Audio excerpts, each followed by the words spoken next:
I pledge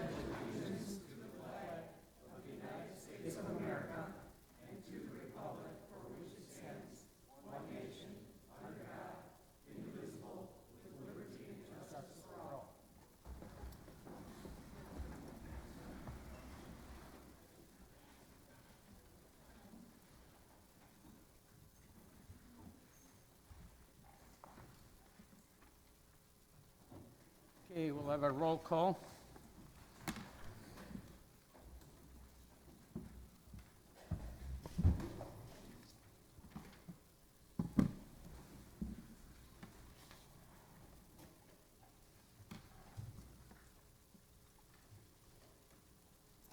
All supervisors are present.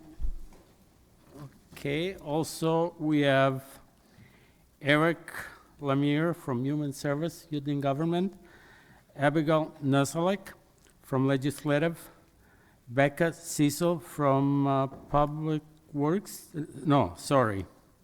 from PDEC, and Sona Hawkins from Legislative. Welcome.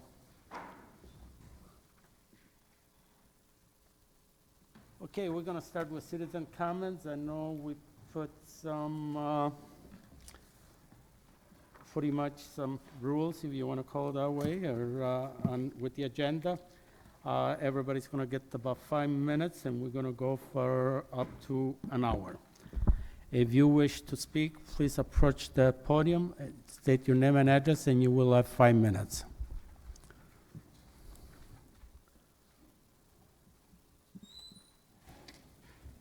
My name is Terry Ruck. My address is 8815 Lakeshore Drive, Pleasant Prairie, Wisconsin. First of all, again, thank you for your civil service, and thank you for inviting us, the public, to speak. You know, we have to always, though, ask, why do you want us to speak? Are you listening? I spoke here before against a resolution to repeal the weapons ban in county buildings. And based on the office feedback that was reported, I was part of the 80% that also objected. Yet it passed easily. I spoke here before against the resolution to allow the county exec to hire and fire without cause, and based on the office feedback reported, was part of the large majority, nearly 100% of those that also objected. Yet it passed easily. However, someone listened, as there was a concealed carry referendum resolution presented in the legislative committee. That failed. We appreciate that you let us speak, but we wished you had listened. We ask that you listen. Thank you. Anybody else wish to speak? Please state your name and address. Good evening, Kevin Mathewson, 5605 Sheridan Road, Unit 2295. Just briefly, based on the previous comments, I just want to remind folks how a democratic republic works. You elect representatives, and you put your trust in them to make the choices for you. Coordinated email campaigns that encourage a set group of people to bombard all 17 of you, or 23 of you, with emails.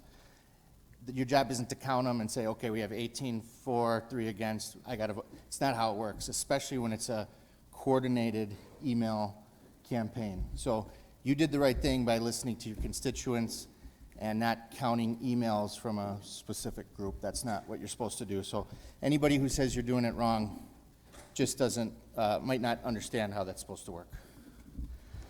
I'm here to talk about $123,000 that I believe was spent unethically. And people sometimes say, well, it was a grant. It came from the state, the federal government. Every penny that funds the county, the city, the state, federal tax dollars, it all comes from us. So it might not be Kenosha County tax dollars, but it comes from us either way. $123,000. I'm going to talk about a man named Slim. I'm going to use his gang name as to not reveal his identity, but I will say that on January 6, 2009, January 12, 2009, January 19, 2009, January 19, 2009, he was alleged and convicted of selling crack cocaine to a confidential informant for the police department. Then in 2009, that same year, while on probation, he and several others went to a house on the 4600 block of 36th Avenue, and Slim took a baseball bat and beat up a man that he had a personal beef with. He was identified by the victim and through a photo lineup. Slim also threw a brick through the window, hitting a woman in the stomach, nearly missing a child. He was charged with tons of felonies, criminal trespass to property. Thanks to a good lawyer and a liberal judge, he pled only to one felony. 2011, this is the worst one, to his children's mother on March 5th, 2011, she woke up to Slim kicking her door in. He went in there and says, "Where is my SHIT?" She thought that to mean, "Where are the drugs?" She was scared, and she called 911, but pretended she was on the phone with somebody else. Her 5-year-old daughter was witnessing this. She reported that she told the defendant, "I don't know what your stuff is." So he said, "I'm taking your money." He took the $600 out of her wallet. He took the phone away from her when he found out she was on 911. He grabbed her by her throat and pulled her around the apartment. He squeezed her throat so much she couldn't breathe for a few seconds, and then he dragged her by her hair around the living room, causing her pain. Hit her with her laptop, injuring her head, and he said, "F that, I'm just going to take your money and leave." Tons of felonies. Got convicted with only a few misdemeanors due to a good attorney and a liberal judge. That man now is on the payroll for the county. We certainly wouldn't pass any background check to work directly for the county. So the money is funneled in from a grant and given to him. I asked the director of Human Services, who's sitting here and up for re-election or reappointment, and he said to me, "Mr. Slim," I'm using a different name, "is a shining example of turning your life around. We should not be rewarding people who commit felonies in front of their children to their children's mom." He's teaching people how to be a dad, right? My first advice to my son would be to be a good dad. You should treat your kid's mom good. You shouldn't grab her by the throat, choke her, grab her by her hair, pull her around the house in front of them. You certainly shouldn't sell crack. Certainly shouldn't be in a gang and throw bricks through a wall and beat people up with baseball bats. But here in Kenosha County, this swamp encourages this. And this guy's now got over $100,000 for teaching people how to be good dads. What can't we find somebody who doesn't have violent felonies and wasn't a crack salesman to do this? But I guess there's a connection with the DA's office here, and that's why he got all this money. And now there's more grants coming. So I think we know that the judgment of that man is not good. I suspect he'll probably get reappointed tonight. But I invite you all to start watching carefully who he sends these hundreds of thousands of dollars to. This didn't go out to bid, I'm told. Well, he's the only guy who does this. He's the only man in Kenosha County that can tell kids how to be a good dad. He deserves another chance. He's been out of trouble for a while. But he doesn't deserve to be making You have himself 15 wealthy. seconds left. Thank you. He doesn't deserve to get wealthy off of the tax dollars. Thank you. Thank you. Anybody else wish to speak?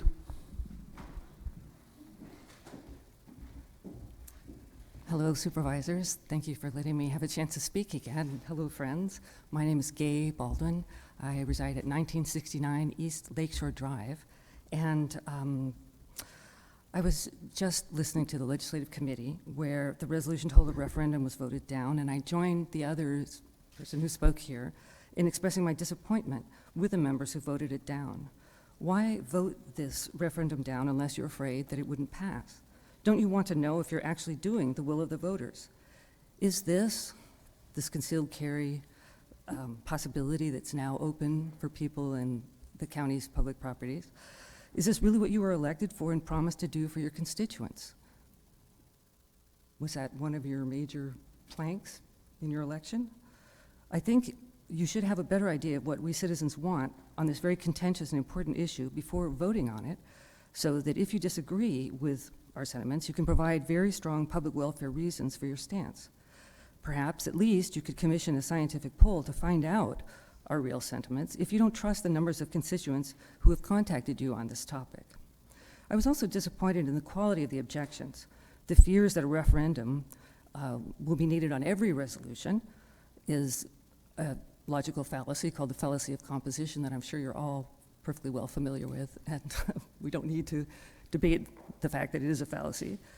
And the second objection I heard, well, first of all, few topics are as life and death for citizens as this one about the concealed carry weapons and about weapons in general in public spaces.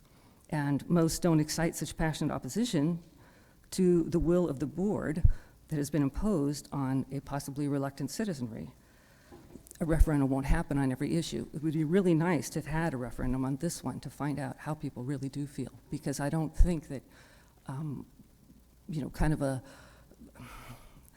informal assessment of how your constituents feel is really adequate to understand how things lie in this county.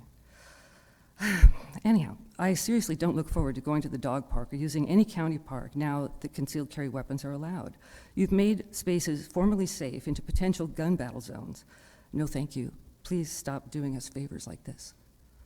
We also still need clarity and signage at all of these, or we will need clarity and signage in all these places about the prohibition that continues for non-concealed carry weapons, and I hope I'm right about assuming that.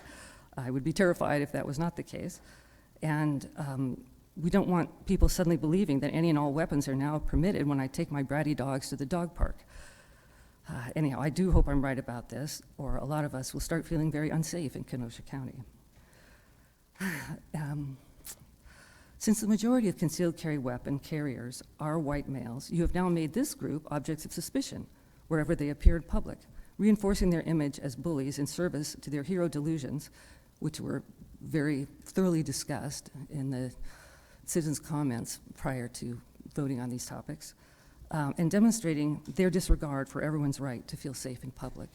I hope that we won't have to revisit this, because you guys will revisit it sometime in the future, and that you will take measures to get a more accurate assessment of how citizens in this county really feel about these gun topics. Thank you. Thank you. Anybody else wish to speak?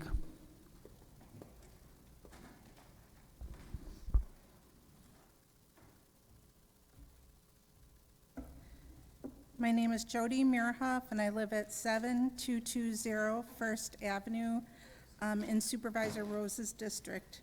I had planned to speak tonight to urge you to vote yes on Supervisor Gens's resolution to put a referendum on the November ballot to allow voters to have a say on whether they want guns in our county buildings and parks.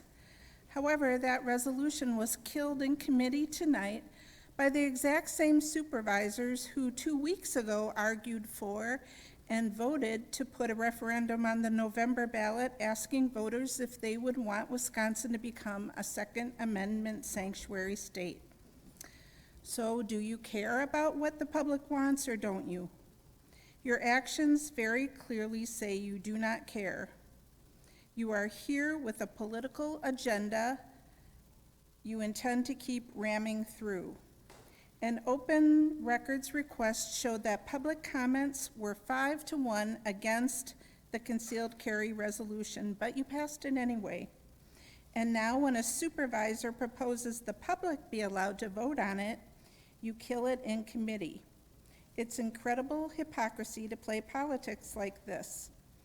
One supervisor even strangely said that allowing voters to have a say on whether we want guns in our public buildings and parks was somehow sour grapes.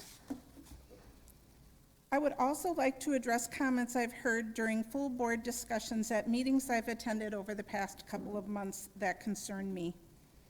During the discussion prior to the vote on allowing concealed weapons into county buildings, a supervisor who manages these meetings attempted to stop another supervisor from asking additional questions relating to the impact that policy change might have on our county.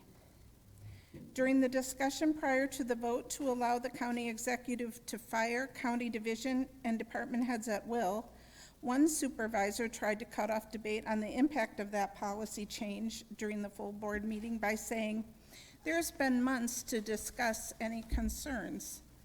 And during the discussion prior to the vote on the Second Amendment sanctuary state resolution, a supervisor said he was still unclear as to what that resolution exactly would mean to our county and asked to have it clarified by that resolution's sponsor.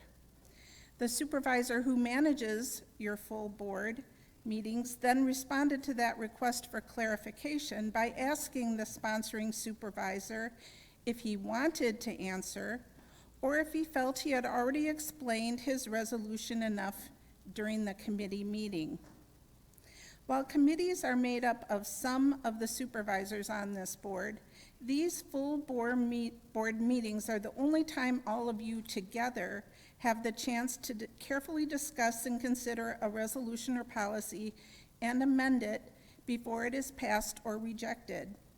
Trying to stop supervisors from asking questions or suggesting a committee discussion which involved only some board supervisors is somehow adequate to clarify information when questions still remain is not what is best for our county.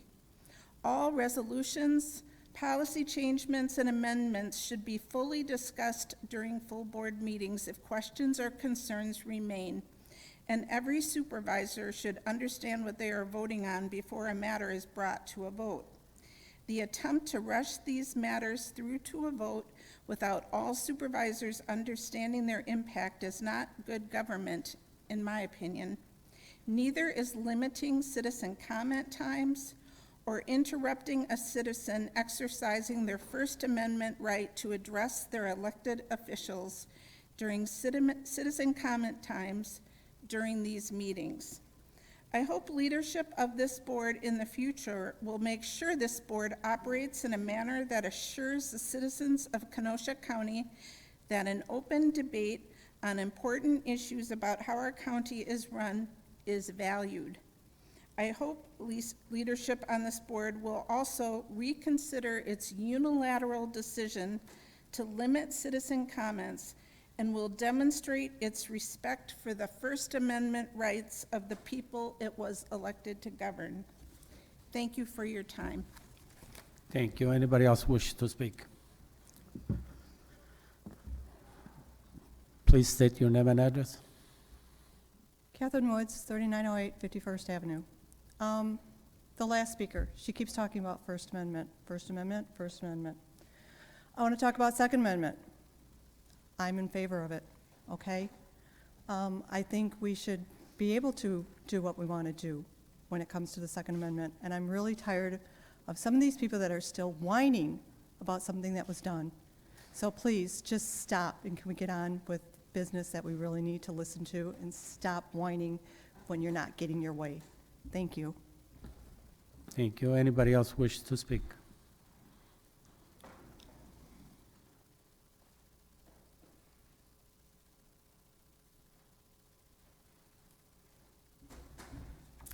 I'm Amanda Becker at 1807 81st Street in Kenosha. My supervisor is Supervisor Gens. Thank you all for your service to our community. I plan to speak in favor of Supervisor Gens's resolution to conduct a countywide advisory referendum on permitting concealed weapons in county buildings, not because of sour grapes, but because it clearly was a contentious issue and constituents weren't listened to the first time. So I was appreciative that Supervisor Gens was willing to put it out there so that folks could make sure that their voices were heard, because they weren't heard in this room. When the resolution to amend the 2011 Resolution 63 was brought to the board, it generated a lot of citizen comments, letters to the editor, and emails from constituents. It's clearly an issue that the community has a lot of passion around.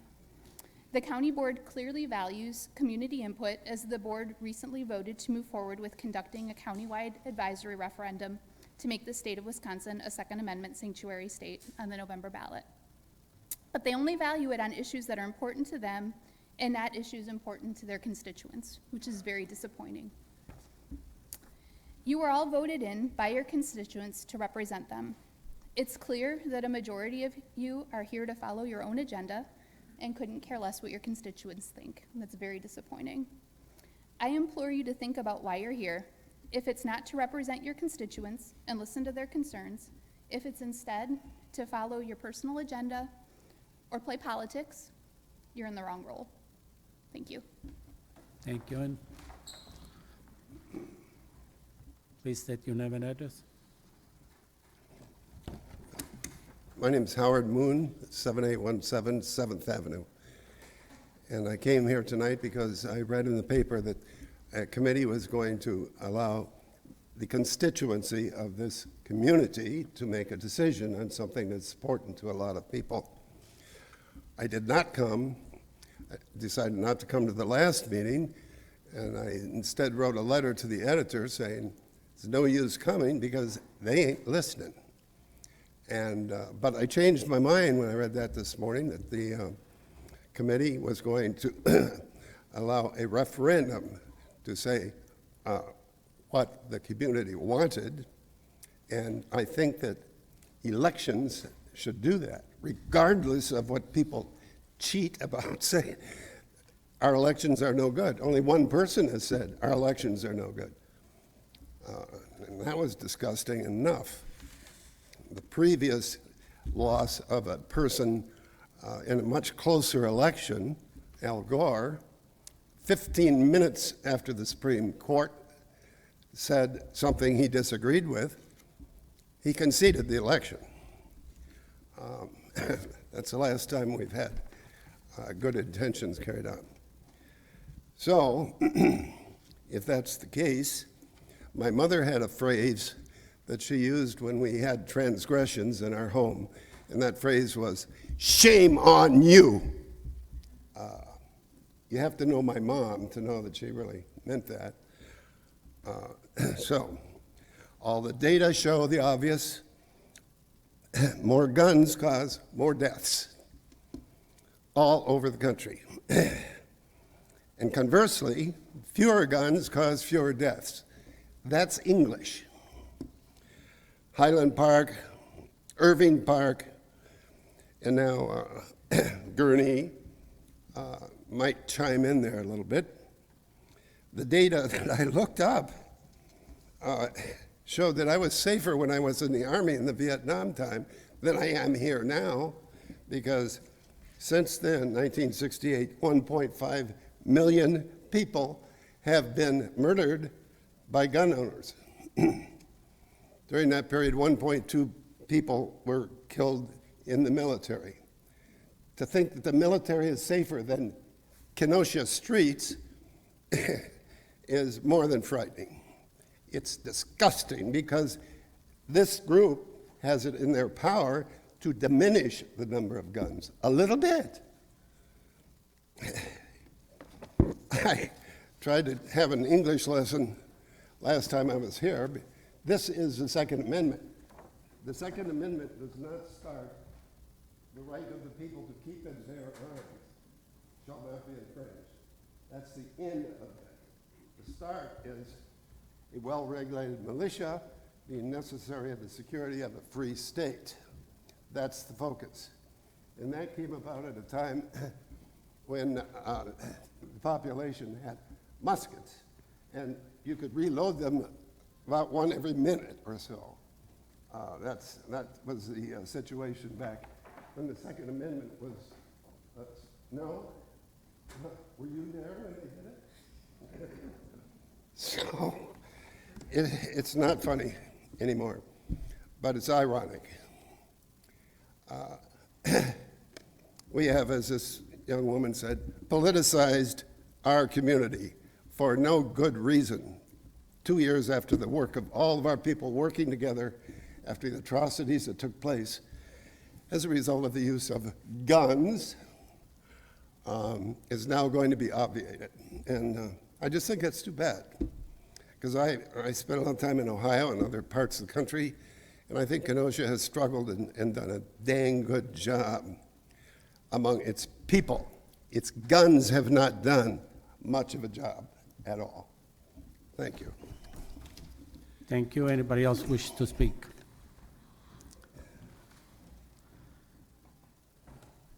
Please state your name and address. Good evening. I'm Gail Clark-Taylor. I live at 7624 18th Avenue. I am thrilled to report that I am now, due to redistricting, living in Jeff Genz's district. He represents me very well. And I'm sorry I cannot say that about most of you. Today, I attended the legislative meeting, and once again, I was appalled at the behavior I saw there.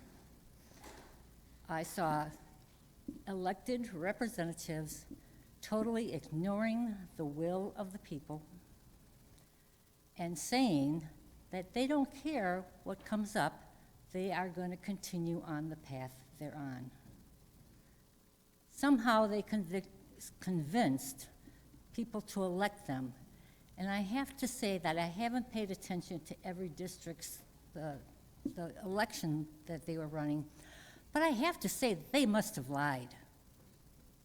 They must have said, I'm going to represent my people, and that was a lie for many of you. I am just appalled at what's happening here and the attitude that now that I am elected, I can do any damn thing I want, regardless of what the people I have been elected to represent feel about this problem. And I am not willing to consider what they might have to say about this. Many of you are kicking us in the teeth. It has to stop. Thank you. Thank you. Anybody else wish to speak?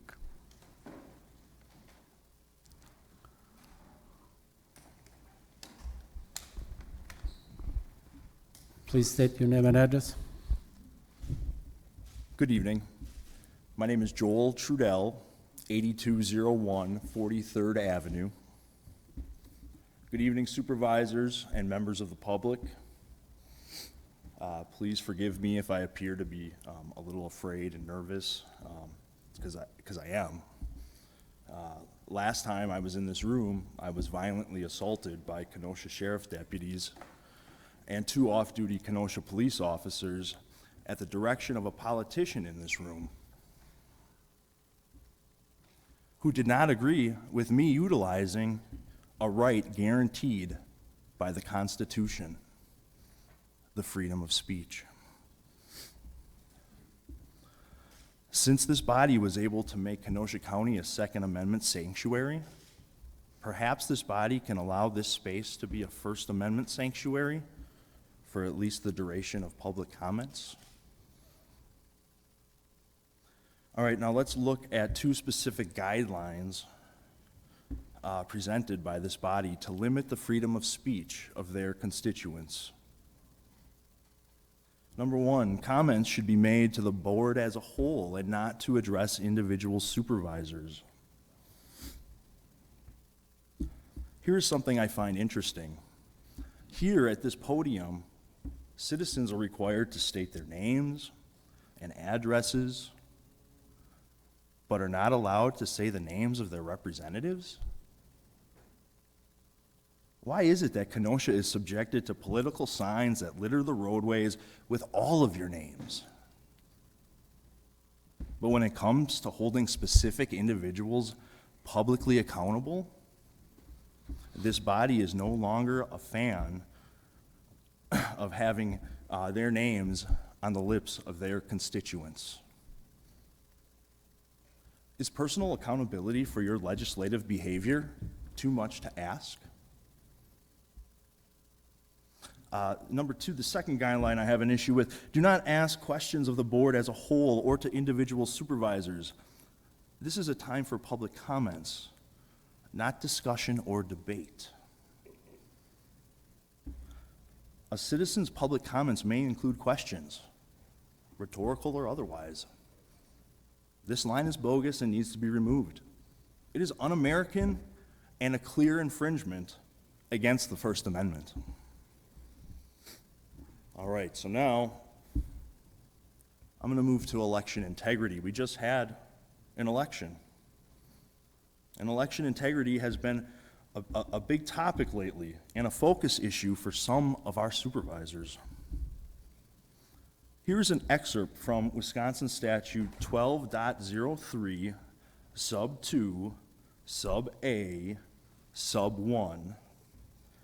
No person may engage in electioneering during polling hours on election day at a polling place. Here's another one. 12.03 Sub 2 Sub B Sub 1. No person may engage in electioneering during polling hours on any public property on election day within 100 feet of an entrance to a building containing a polling place. One of our supervisors, an elected leader in this room, violated Wisconsin election statutes. But the guidelines for the public comments say I can't call him out for breaking the law. He is probably very happy to be protected by the guidelines that limit my constitutionally guaranteed rights. But don't the constituents of District 8 deserve to know that their elected leader violated Wisconsin election law when he arrived at the Southwest Library wearing a polo of a candidate on the ballot? He was asked to turn his polo inside out.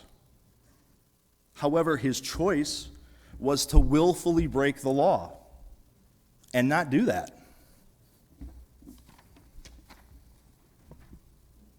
Election integrity seems to be a big deal these days. Okay, lastly, I would like to add my support to the concealed carry referendum. We have spent multiple months discussing an issue. All right, I'm going to skip ahead. I didn't realize my time. All right, here's a quote from Jon Stewart. It's just a reminder to people that democracy is under threat. Authoritarians are a threat to comedy, to music, to thought, to poetry. It's not the fragility of audiences, it's the fragility of leaders. And the way to guard against it isn't to change how the audiences think, it's to change how the leaders lead. Kenosha, I'm asking for your help to build a community to counter the nastiness we are seeing and experiencing. Connect with me to help those in the community we are already building. Connect with me and those Sir, in the community your we're time already is up. building. Your time is up. Thank you. Thank you. Anybody else wish to speak?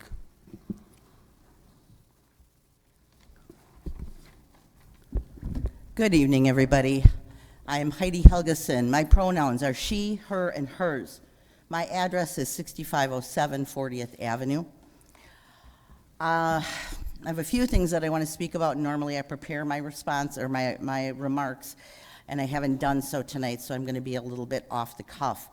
I would like to speak in support of Supervisor Gentz's referendum and encourage you all to vote for it.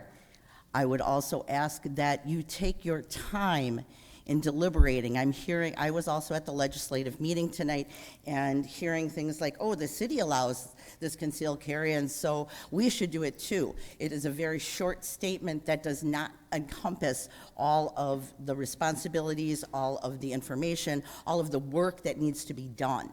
And I've sat in meetings here where people have said, well, we've already talked about this, and I am learning. And I talk to supervisors and I ask, please explain to me how this all works.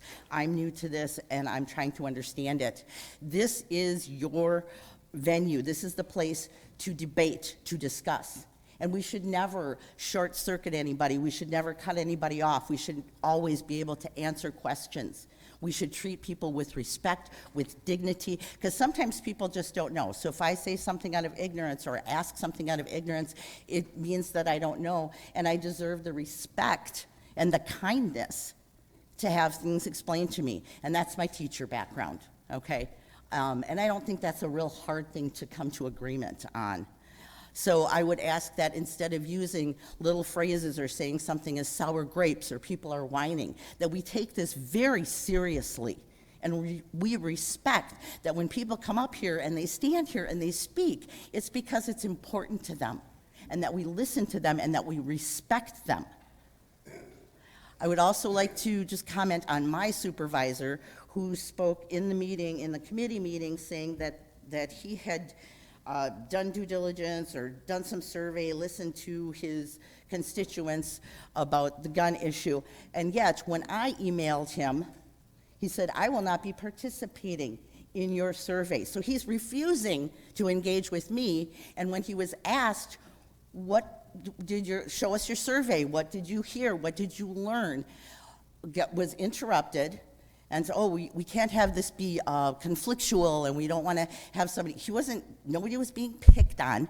He was being asked to report out on data that he stated he has. I challenge him to bring that data up in your deliberations tonight. If you have this data, please bring it forward. Please. There is nothing wrong or contentious about that. We need to deal in facts. We need to deliberate very specifically, very seriously. And we need to respect one another, and we need to come together in some way, shape, or form that is much more responsible than what we have been seeing. Thank you for your time. And thank you for the supervisors who do that. And I know many of you are, and you deserve our thanks and our appreciation. And please, contact me. Let's all step up. Let's talk to each other. Let's respect each other. Let's take that time to be adults, human beings. Thank you. Thank you. Anybody else wish to speak?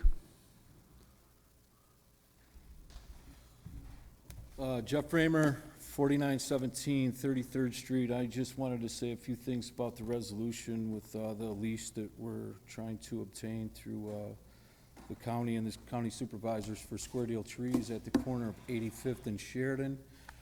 We've been down there 31 years. It was recently sold to the county from a private owner. We leased and rented from him for years without problem. So I'm just here to show that I am, willing to do whatever. I went to the last couple supervisor committee meetings. It went very well. So I just wanted to kind of introduce myself to the rest of you, and hopefully we can have a resolution tonight on that. Thank you. Thank you. Anybody else wish to speak?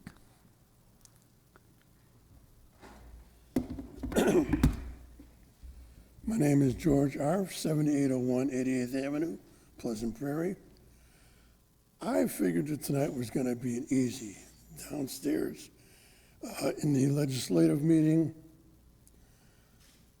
I thought that the resolution that was being brought up was going to be an easy pass, gets everything off of the committee's shoulders and down to the people to vote on. If they don't like it, they don't. It's just a advisory referendum anyhow. But apparently it didn't want to be found out. That issue on the bringing concealed weapons in is been the most contentious of all of these issues. And unlike some members of the legislative board, this is not sour grapes. We did not have a vote that made any sense. The complaint was that this has already been gone over. We've already dealt with it. But we have had a major anti-group versus a minor for-guns group. I'm going to push ahead to Cincinnati, Ohio, when somebody got upset at the fact that Donald Trump was served a subpoena. And then he ended up trying to get into an FBI building with a nail gun, and then running around with his AR-15, I guess it was. I don't know, I don't care. The guy's dead. But what happened was he got angry at an issue that he didn't agree with.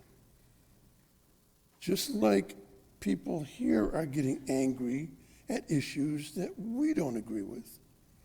And to have them called sour grapes is irritating. Secondly, This is a ridiculous resolution anyway. I realize it's dead. How it went from a 3 to 3 vote and the other person not being there to somebody coming down, sitting in and saying that he's not going to vote for it either. I don't understand the Robert's Rules of Order on that one. But regardless, it happened, and it's irritating. But anyhow, getting back to this, and Cincinnati, this guy got mad because it didn't go the way he wanted. This amendment, when it was originally written 11 years ago with one dissenting voice, I think we all know who that is, made sense. No guns. Don't bring any guns in. Guess who Mr. Cincinnati is going to do when he comes up to be angry at you guys for something else, and now you've allowed concealed carry? Enjoy your life, because it could be dangerously screwed with, but it's your own fault. You didn't let us vote. You went ahead and pushed the Second Amendment sanctuary state because it doesn't mean anything, and as one of the representatives who pushed that amendment or that referendum forward said, I don't have to explain it. It's just, do we want it to be or do we not want it to be? But you went ahead with the Second Amendment sanctuary county without giving anybody a chance to fight, to put it on the ballot to vote against that, because that might have been a problem. And then this one tonight, like I said, I thought it was going to be a slam dunk. Who would not want to get out from under the problem of being the one who said no? We'll let the citizens deal with it. But you don't want the citizens dealing with it, do you? If you wanted the citizens dealing with it, you'd let it go to... You have 15 seconds left. Not difficult, but I did learn one thing this week. There's a statement, it's better to ask for forgiveness than ask for permission. Left wing, right wing. I understand it now. Thank you. Anybody else wish to speak? Anybody else wish to speak?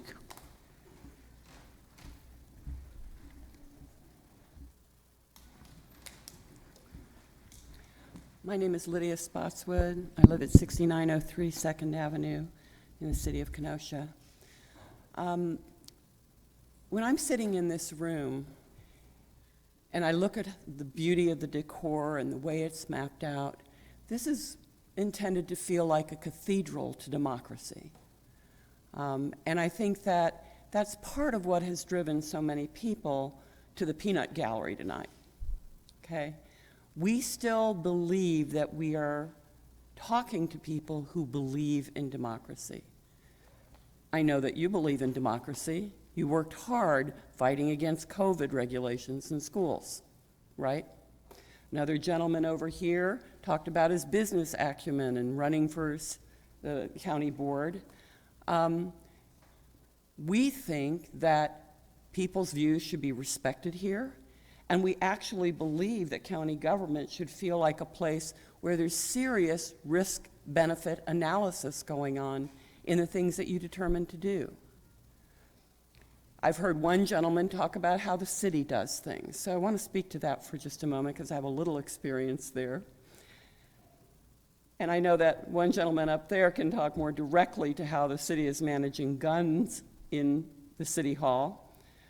But there was an actual cost when the city said, we're going to follow these guidelines, use state law. They had to harden the building.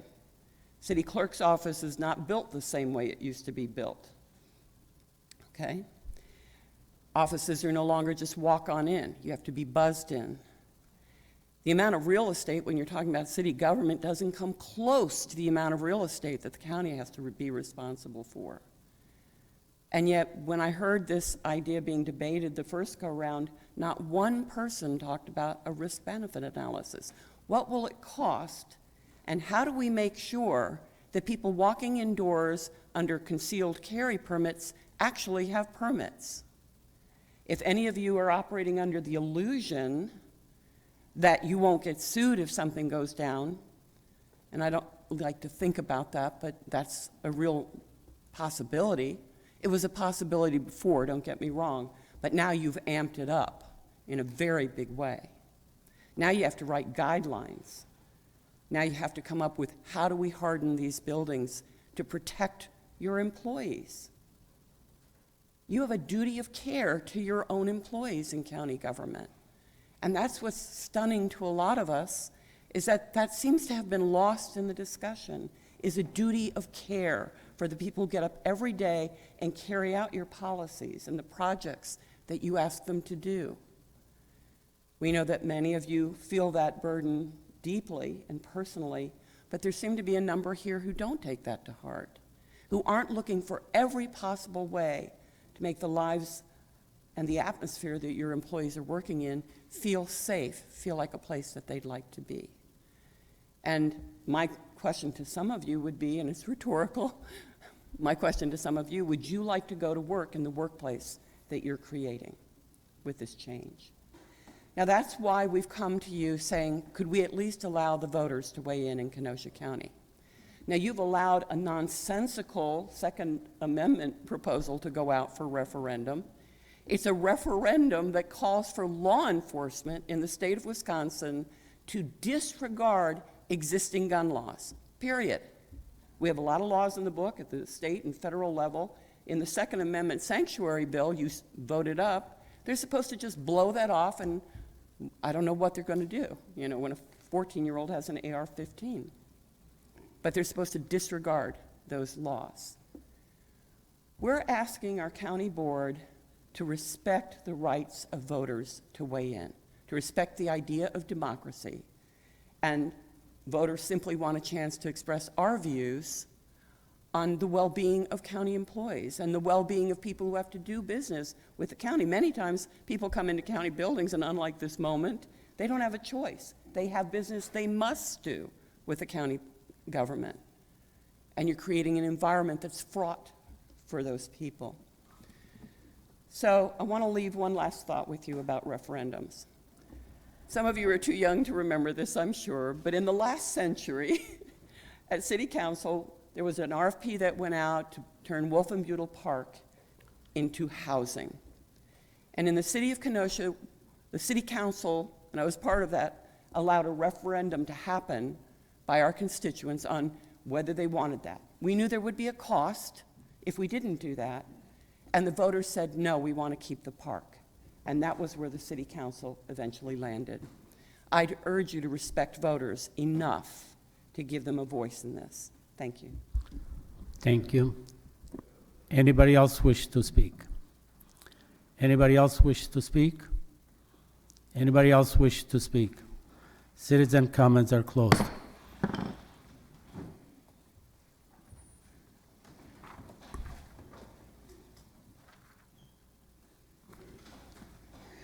Okay, announcement of the chairperson. The only thing I have is resolution number 29 was not supported by committee. Therefore, it's been taken off the agenda.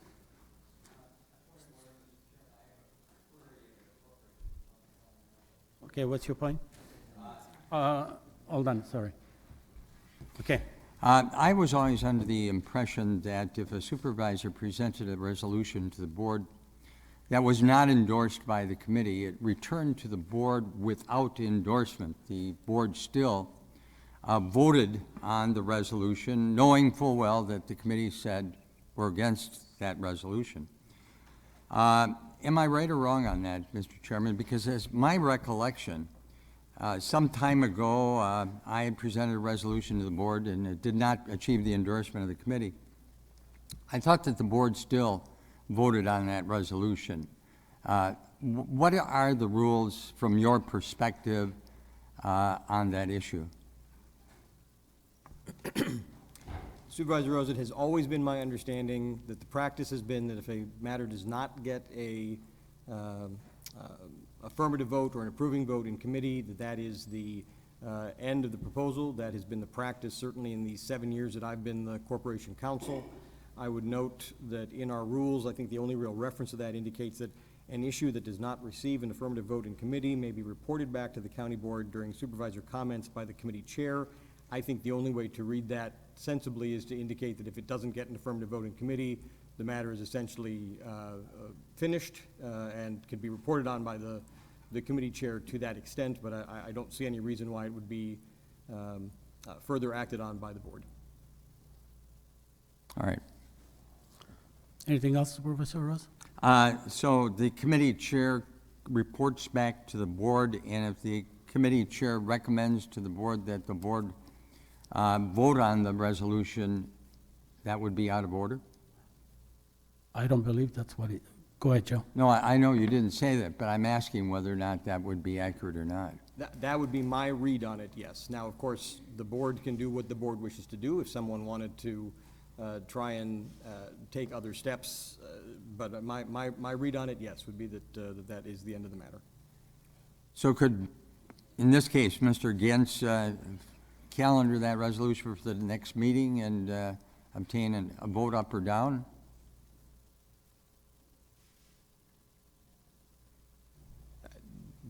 That is not my understanding of what the practice would be, no. I have nothing further. Thank you. Supervisor Gens, you have anything to say? Yes, thank you, Mr. Chair. I would like to take a vote to challenge the chair on that ruling. I would think that the majority of this board would want to hear from the people who live in their districts. I mean, a very small percentage of which might have voted, and I didn't see anything on anybody's campaign literature that said I was going to allow guns in county property. So, I mean, they might not have been aware. I think it's totally pertinent to allow the people to speak, and I would like to challenge that ruling. I would think the majority of this board would want it to, the people of the county to have a voice. If I could get a second. Second. Hold on. Hold on.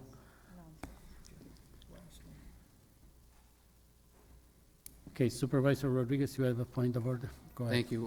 While I disagree with where Supervisor Gens is going, I would also argue that this is not the time to take this matter up. Currently on the agenda, we are at announcements of the chairperson. Okay. Let me go through Corporation Council. I think that would be not appropriate right now, but. Well, that's why I passed it to Corporation Council for him to answer on that.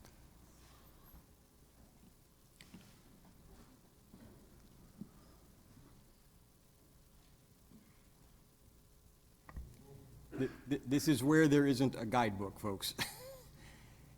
My take on the rules would indicate that the chairman has made a ruling. He recognized Supervisor Gens, who has moved to appeal that. I think it is appropriate at the point in time when a ruling is made to appeal it. I'm not stating anything about what should happen next. I'm just saying I think that he was recognized and he's made a motion to appeal the ruling of the chair.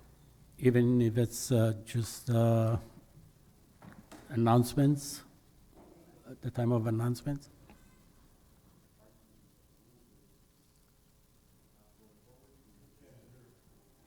Okay. What I said was arguably the chairman has ruled it is not going forward. Arguably, he is now appealing that ruling. Point of information, Mr. Chair. My mic's on. Okay. Through the chair to Corp Council, while I understand your sentiment that the chairman has made a ruling, correct me if I'm wrong, did you not say that our rules state that if a measure fails in committee, that's the end of it? Is that what our rules state, to your knowledge, to your understanding of the rules? That is what I stated, yes, Supervisor. So while Supervisor Gentz's motion may be in order, would he not also need a motion to suspend the rules to bring this back up for a vote? Okay, let him finish with that now.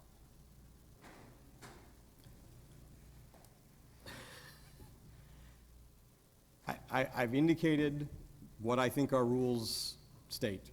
The chair we has, wanted- the chair has made a ruling based on that opinion. There's now a request being made to appeal that ruling. If you're asking me what the proper vote would be required at this point, Would it be inaccurate to say that maybe perhaps both votes are required?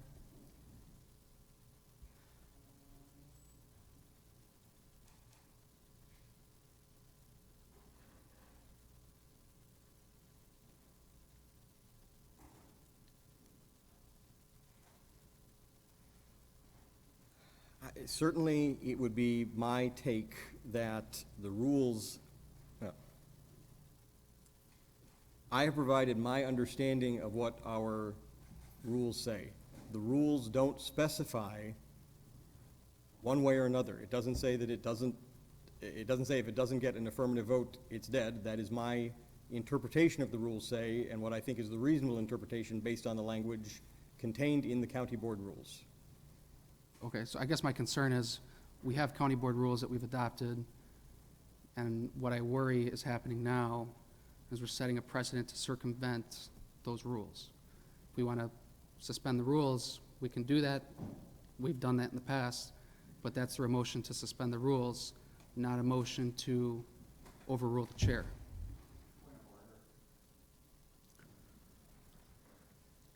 Go ahead, state your point. First of all, he was very vague in the fact that whether it's up or down in the committee, that's not written there.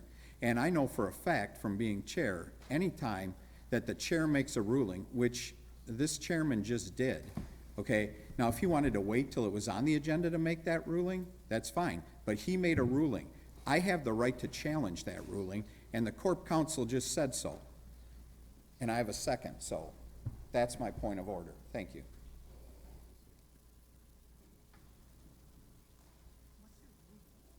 Point of information, Mr. Chair. My ruling is, I was asked what my ruling is. Well, my ruling is, actually, I did not make any ruling, to be honest. I just made an announcement that will be coming off. So I really did not make any ruling. It's coming off from the agenda.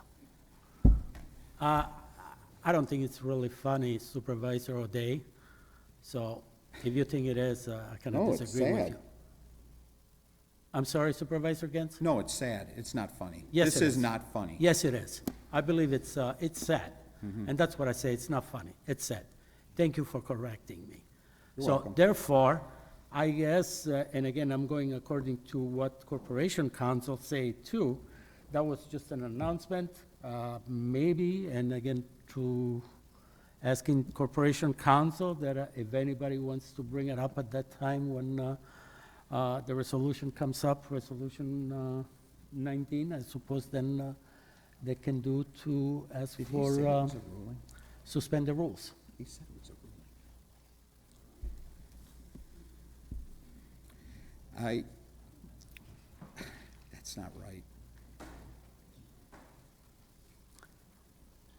Or council, you know it isn't right.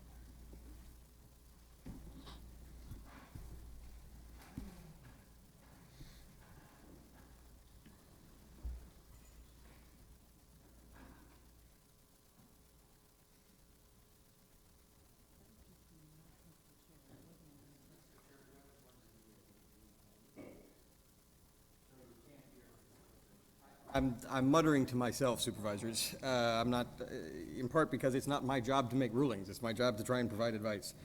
It sounds to me like the chair has ruled he didn't make a ruling. Oh, come on, let's not play games now. Let's go on with the meeting. Okay, that is overruled. I go according to what the Corporation Council says. And I'm done with my announcement, then we'll move to supervisor reports.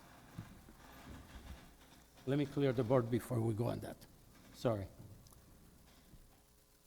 Okay, Any supervisors' reports?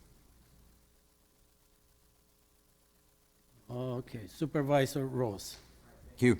Let me just report to the board, the two bonding agencies issued their report. Standard & Poor gave Kenosha County bonds a AAA rating, and Fitch gave us a AA+. So I think that's a tribute to the financial management of the county and the soundness of our position financially.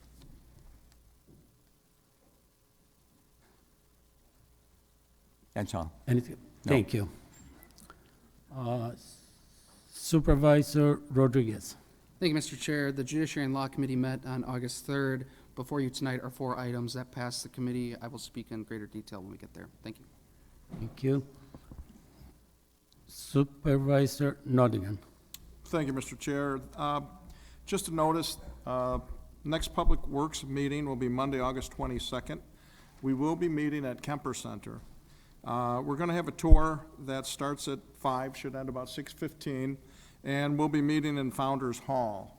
I believe that's also where the meeting will take place, but if not, it'll be on the agenda when it pops up. So that's all. Thank you. Thank you. Supervisor Uas. Thank you, Mr. Chairman. At the last meeting, I asked for an update on our compensation study, and after talking with the chair, I wanted to share my email with Ms. Tappa, the HR director, just so everyone's aware as to the status of where we're at with that compensation study. My first question was, when was the contract signed with the compensation study? And that was done on February 17th of this year. My second question was, when were department heads and division heads and/or any other persons in positions of submitting job classifications and salaries to HR for the study asked to provide you this information? I'm asking for requested dates of this information and the date due for submissions by departments. The response is, the HR business partners worked with division department heads to ensure that all job descriptions were updated. I gave a deadline of April 1st for job descriptions to be reviewed with division and department heads. This deadline was met for the most part, with some limited delays due to vacations, questions, etc. The final job descriptions were uploaded to the consultant between April 14th and April 26th to their secure portal. HR and payroll provided the salary position information on March 4th. Joint services provided job descriptions and information on the portal on February 28th. Question 3 was, what is the name of the company doing the study? It's Carlson Dietman. They came highly recommended by Steve Stanzik, HR Director for the City of Kenosha, and are used by many counties throughout Wisconsin. Patrick Glenn is the lead consultant on our project, and Kenosha County utilized this firm prior to moving to Siegel Waters. Number 4, is the study going to be completed in time for the 2023 budget? That's the goal. However, the consultant has had several setbacks. Early in the project, he lost key staff members and took several months to replace them. The lead consultant also had a personal setback that took him out of commission for a couple weeks. In addition, there are several studies being done at the same time. Mr. Glynn is aware of our goals, and he and his team are working to provide us with a complete report mid-September that can be used in our final budget recommendations. He understands that joint services has an earlier deadline. And then my last question was, where are we with the joint services study as our budget is adopted next month? It's my understanding that Mr. Nielsen and Mr. Glenn are supposed to be meeting again on August 16th. Mr. Nielsen can provide an update to joint services at that time. So I just wanted to make everyone aware as to where we're at, because I know that's something that many of us are conscientious of. And then the other thing I wanted to report on regarding joint services is on August 8th, a 911 call came in for a person in need of medical attention. Communications Supervisor Patrick Whedon took the call. Patrick and the dispatch staff ensured that Kenosha Sheriff deputies and EMS were quickly dispatched. Supervisor Whedon provided CPR instructions to the caller until deputies were on scene and took over CPR. The deputies deployed an automatic external defibrillator and provided a shock to the patient. The patient was transported to the hospital and will be released soon and has no damage to their heart. The doctors attribute the outcome to the rapid intervention by the caller, dispatch staff, and the responding deputies. This is a great example of the type of work that Joint Services staff does in coordination with other public safety agencies in Kenosha. Next Tuesday at the Joint Services meeting, we will be recognizing Supervisor Whedon with a commendation letter. So I just wanted to make everyone aware, because I know sometimes we hear that our requirements are stringent at Joint Services, but there's a reason why, and I think this is a great example to share with everyone as to why we have the policies in place that we do. Thank you very much, Mr. Chairman. Thank you. Any other supervisors? Supervisor comments are closed. County Executive Appointments, 13, Sergeant Christopher Hanna to serve on the Kenosha County Land Information Council. Refer to Planning and Development. New Business Resolution 1 reading, Resolution 23 from the Finance and Administration Committee, a resolution authorizing and providing for the sale and issuance of $13,600,000 in general obligation promissory notes, Series 2022A, and all related details. Passed unanimously at committee, Supervisor Grady excused. Supervisor Rose. Board, I would move the resolution number 23. Moved by Supervisor Rose, second by Supervisor Gersten. Supervisor Rose. The notes that come before you this evening are actually $13,600,000, having been downsized. And the interest rate on it is more favorable than originally anticipated. The final bid went to a firm named FHN Capital Markets of Memphis, Tennessee. And as a result of the 2.5% interest rates, there has been a saving to the county, and thus the $13,600,000 notes. Notes are for a period of 10 years. Originally, when the Ellers went into the bidding this morning, it was anticipated that the interest rates would be more substantial, namely 3.5% plus. Actually, they came through at 2.5%. What determines that? One, what is the current market environment? It was today a little lower than expected, thus the county benefits.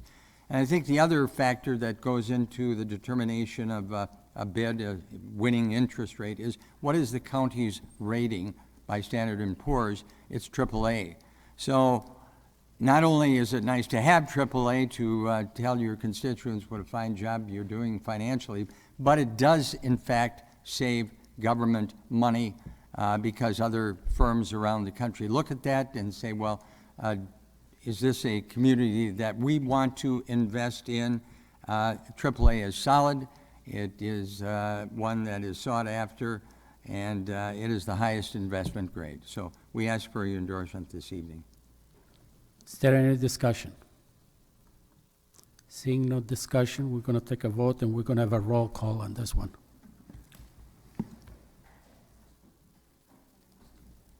No. No.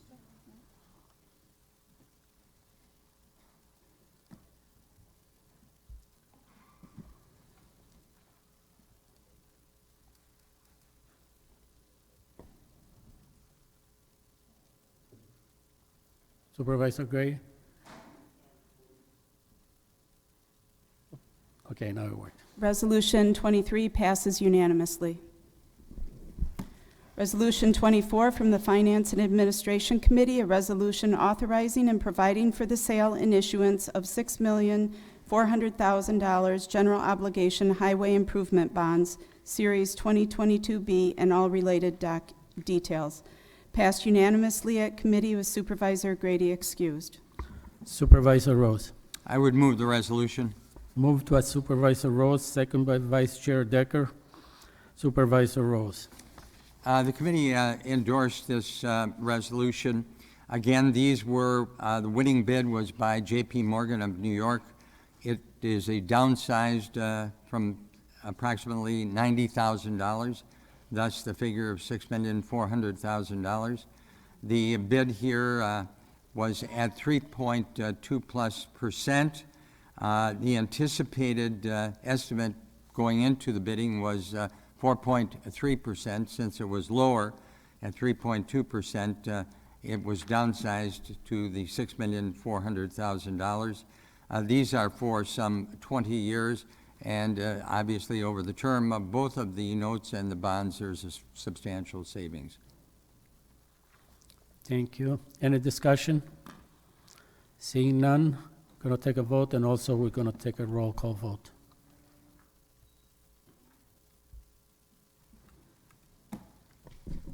Work?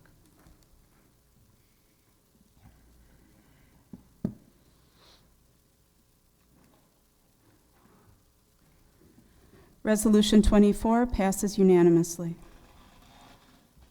Resolution 25 from the Human Services Committee, a resolution to approve the appointment of John Jansen as the Director of Human Services. Passed unanimously at committee. Supervisor Gens excused. Supervisor Nedweski. Resolution 25. Moved by Supervisor Nedweski, second by Supervisor Stoker. Supervisor Nedweski. Mr. Jansen has served Kenosha County for 30-plus years, and in that time, he has earned a well-respected reputation among the community as well as employees. This resolution passed in committee, and I recommend we support it tonight. Okay, is there any comments from any supervisors? Seeing none, we're going to take a vote. All in favor, say. No. Roll call has been asked.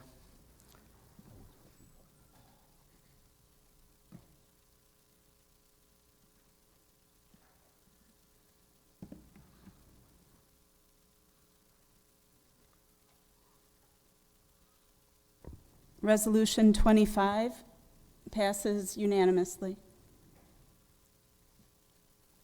Resolution 26 from the Judiciary and Law Committee, a resolution to approve the appointment of Sergeant Christopher Hanna to the position of Director of the Kenosha County Division of Emergency Management. Passed unanimously at committee with Supervisor Belsky excused. Supervisor Rodriguez. Thank you, Mr. Chair. Move Resolution 26. Moved by Supervisor Rodriguez, second by Supervisor Beshaw. Supervisor Rodriguez. Thank you, Mr. Chairman. This is a resolution to approve the appointment of Sergeant Christopher Hanna to the position of Director of Kenosha County Division of Emergency Management.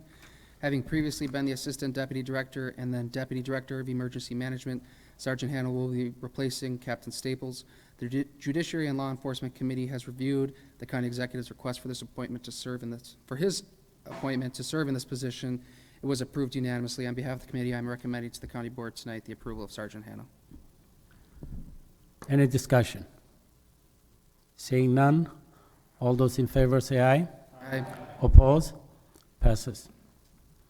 Resolution 27 from the Judiciary and Law Committee, a resolution to approve Sergeant Christopher Hanna to serve as a member of the Kenosha County Local Emergency Planning Committee, Group 2 Emergency Management. Passed unanimously at committee. Supervisor Belsky excused. Supervisor Rodriguez. Thank you, Mr. Chair. Move Resolution 27. Moved by Supervisor Rodriguez, second by Supervisor Nordigan. Supervisor Rodriguez. Thank you, Mr. Chairman. This is a resolution to approve the appointment of Sergeant Christopher Hanna to serve a 3-year term as a member of the Local Emergency Management Planning Committee. Sergeant Hanna will be replacing Captain Staples. He will begin serving immediately upon confirmation tonight and until the first day of July 2025, or until his successor is confirmed. The Judiciary and Law Enforcement Committee has reviewed the County Executive's request for his appointment to serve on the committee, and it was approved unanimously. On behalf of the committee, I am recommending to the County Board the approval of Sergeant Hanna. Any discussion? Seeing none, all those in favor? Aye. Oppose? Passes. And if there is no objection, we're going to recess for about 5 minutes.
Resume our meeting.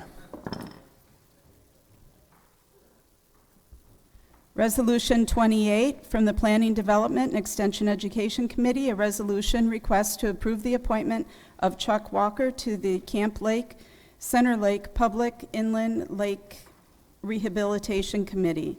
Passed unanimously at committee. Supervisors Gashke, O'Day, and Berg excused. Supervisor Carroll. Move Resolution 28. Moved by Supervisor Carroll, second by Supervisor Bishop. Supervisor Carroll. Yes, thank you, Chairman. We had Mr. Walker before the committee, and we asked him some questions and found out that he's very passionate about the Lake District for the Camp and Center Lake, Inland Lake Rehabilitation District.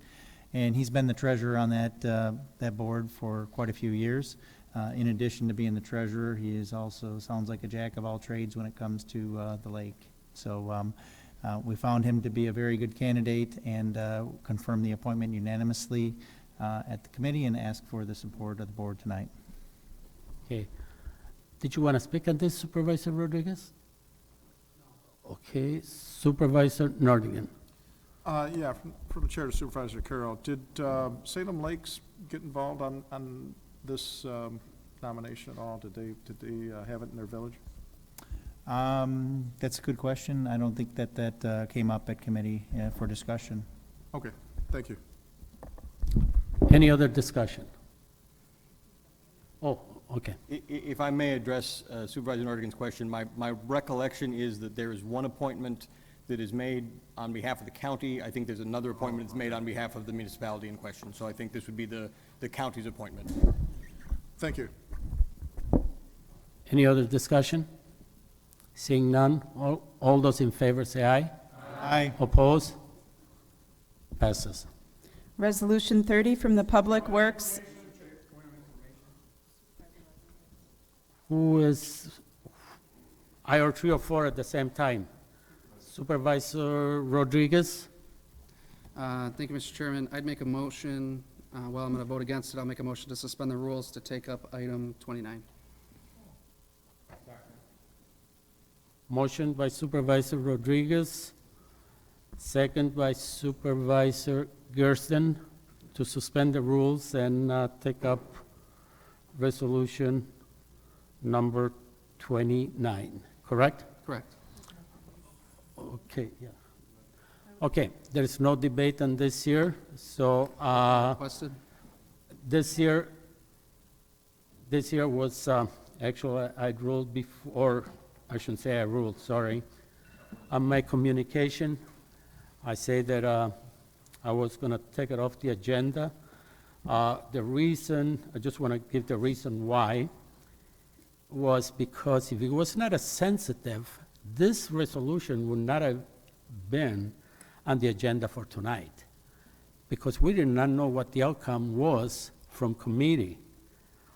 Usually, if a supervisor, if it's a time sensitive, the supervisor that brings the resolution will ask for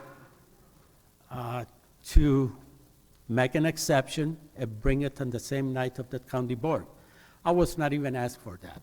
I was just trying to accommodate everybody and put it on the agenda, not knowing again what the results were going to be. But since it did not pass committee, and in the past, and according to Corporation Council, I took it off the agenda because I guess that's in the way it should be. If it doesn't pass committee, it should not be acted on. Now, there is a motion to suspend the rules. You made your speech before. I was kind of giving an answer on that. Supervisor Gens, don't try to twist stuff. If you want to talk, please do, but don't try to twist stuff. I made it clear. I did not put it on the agenda after the meeting tonight. I put this on the agenda on Friday, not knowing what the result was going to be tonight. You made this resolution. You knew it was time sensitive. Why didn't you even ask for me to make an exception and put it on the agenda for tonight? I did it as a courtesy to you, trying to help you out in doing your job that you were not doing. Okay? Okay, I'm not going to discuss it. Okay, there is a motion on the floor to suspend the rules.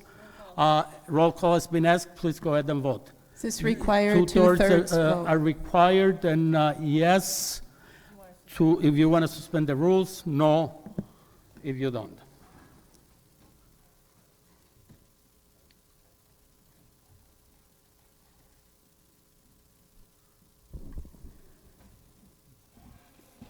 Thirteen yes, 10 no. So 13 yes to suspend the rules? Fails. Right. Okay. Next one.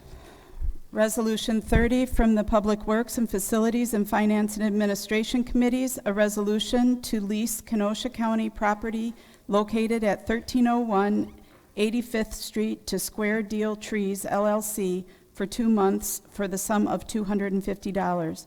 Passed at both committees. Supervisor Stock, Belsky, Caro, O'Day, Stocker voting aye, Supervisor Thomas voting nay, and Supervisor Nornigan excused. Supervisor Stock.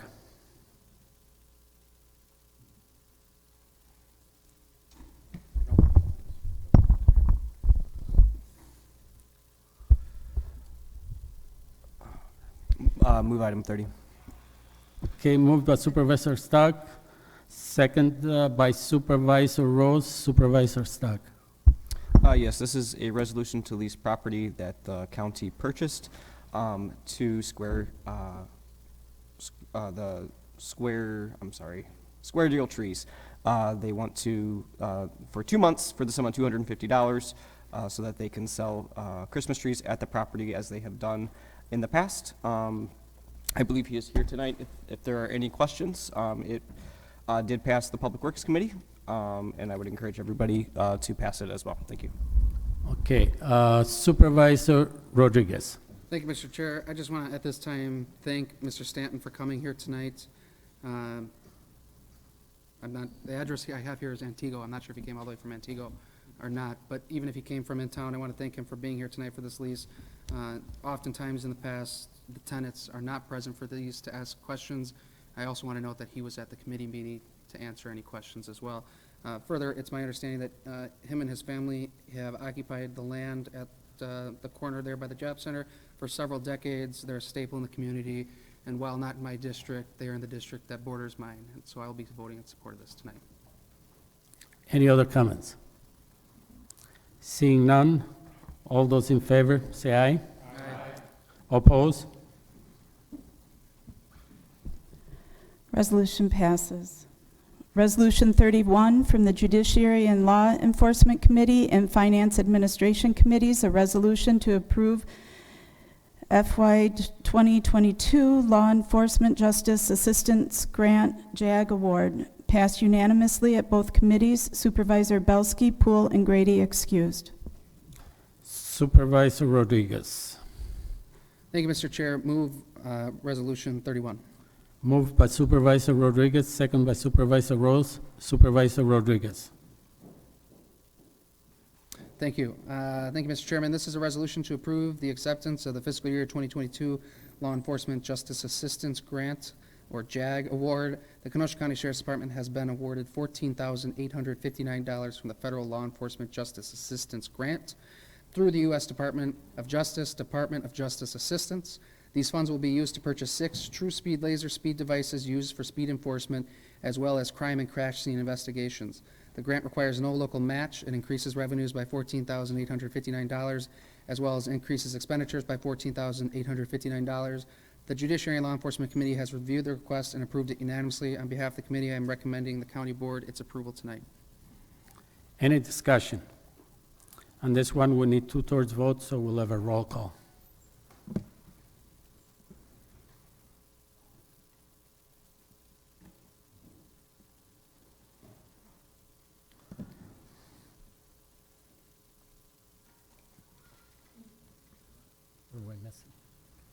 Resolution passes unanimously. Resolution 32 from the Judiciary and Law Enforcement Committee and Finance and Administration Committees, a resolution to approve a budget modification for Homeland Security Alert Bomb and Communications Grant. Passed unanimously at both committees. Supervisor Belsky, Poole, and Grady excused. Supervisor Rodriguez. Thank you, Mr. Chair. Move Resolution 32. Moved by Supervisor Rodriguez, second by Supervisor Rose. Supervisor Rodriguez. Thank you, Mr. Chairman. This is the last one before us tonight. This is a resolution to approve the acceptance of funds from the State of Wisconsin Emergency Management and Homeland Security. The Kenosha County Sheriff's Department has been awarded $4,500. These funds will be used to purchase one specialized communication headset. This grant requires no local match. Let me go back. This headset is for our bomb squad unit. The one that we have now is quite dated, and there were plans to potentially get a few, but the Sheriff's Department and the bomb squad commander, Lieutenant Perenas, determined that they only need one. This is for whoever's in the bomb suit, and this is, I guess, leaps and bounds better, safer, more technologically equipped for whoever's in that suit. So that's why we're only getting one for that cost. This grant requires no local match. It increases revenues by $4,500 and increases expenditures by $4,500.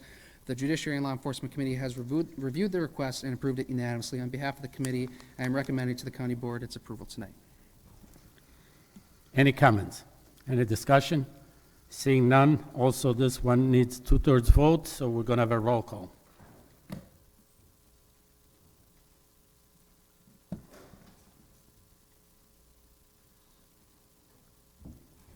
Resolution 32 passes unanimously. Communications, 21, communication from Andy M. Bueller regarding future items scheduled before the Planning, Development, and Extension Education Committee. Received and filed. Communications 22 from the Public Works and Facilities Committee, a resolution to approve the acceptance of a $10,000 grant for the restoration of Kenosha County Courthouse murals. Refer to Public Works and Finance Committees. 23, communication from the Public Works and Facilities Committee, a resolution to approve a plat plan for South Pike River Restoration Project. Refer to Public Works Committee.